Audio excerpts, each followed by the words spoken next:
সম্মানিত মুসলিম মিল্লাত ভাই এবং বোনেরা, আসসালামু আলাইকুম ওয়া রাহমাতুল্লাহ। ঈদুল আজহা আমাদের সমাগত। ঈদুল আজহার শুভেচ্ছা ও সালাম দেশ এবং প্রবাসী সকল ভাই বোনদের জন্য আমার ব্যক্তিগত পক্ষ থেকে এবং আমার সংগঠন বাংলাদেশ জামাত ইসলামীর পক্ষ থেকে। দুদিন পরেই আমাদের কোরবানির ঈদ। এই ঈদে যারা কোরবানি দিচ্ছেন তাদেরকে হাজারো সালাম ও শুভেচ্ছা। তাদের ঈদ, তাদের কোরবানি আল্লাহ কবুল করুন। যারা আমাদের দেশ থেকে এবারে বিশেষ করে আমাদের ঈশ্বরদী এবং আটঘরিয়া থেকে যেসব হজে গিয়েছেন ভাই এবং বোনেরা, তাদেরকেও মোবারকবাদ জানাই। তাদের হজ মাবরুর হজে পরিণত হোক, আল্লাহর কাছে এই দোয়া কামনা করছি। সম্মানিত ভাই এবং বোনেরা, আজকে যখন আমরা ঈদের আনন্দে উদ্ভাসিত, সেই সময় আমাদের মনে পড়ছে গাজার মুসলিম ভাই, শিশু এবং বোনদের কথা। আমাদের মনে পড়ছে রোহিঙ্গাদের কথা, যারা এই ঈদের আনন্দ করতে পারছে না, কোরবানি দিতে পারছে না। তারাই আজকে কোরবানি হয়ে যাচ্ছে।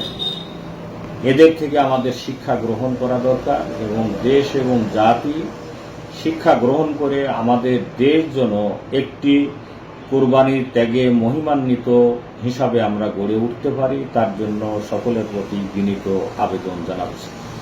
সম্মানিত ভাই এবং বোনেরা, ঈদুল আজহার আজকে আমাদের দেশে আমরা বৈষম্য বিরোধী আন্দোলন, ছাত্র আন্দোলন এবং যে কারণে আজকে আমরা এই আনন্দ স্বাচ্ছন্দ্যে করতে পারছি, যারা তাদের জীবনের বিনিময়ে এই উপহার দিয়েছেন বাংলাদেশকে নতুন বাংলাদেশে পরিণত করার জন্য, তাদের জন্য আমি আজকের দিনে দোয়া করছি।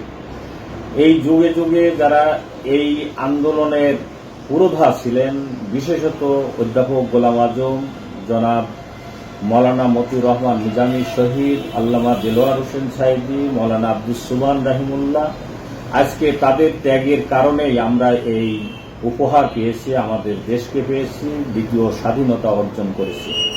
আমাদের দেশকে সমৃদ্ধশালী এবং গড়ে একটা চাঁদাবাজ, দুর্নীতিমুক্ত একটি দেশে পরিণত করি। আমাদের দেশ একটি ইনসাফপূর্ণ দেশে পরিণত হোক, এই দিনে আমি সেই আবেদন জানাচ্ছি আমার দেশবাসীর কাছে।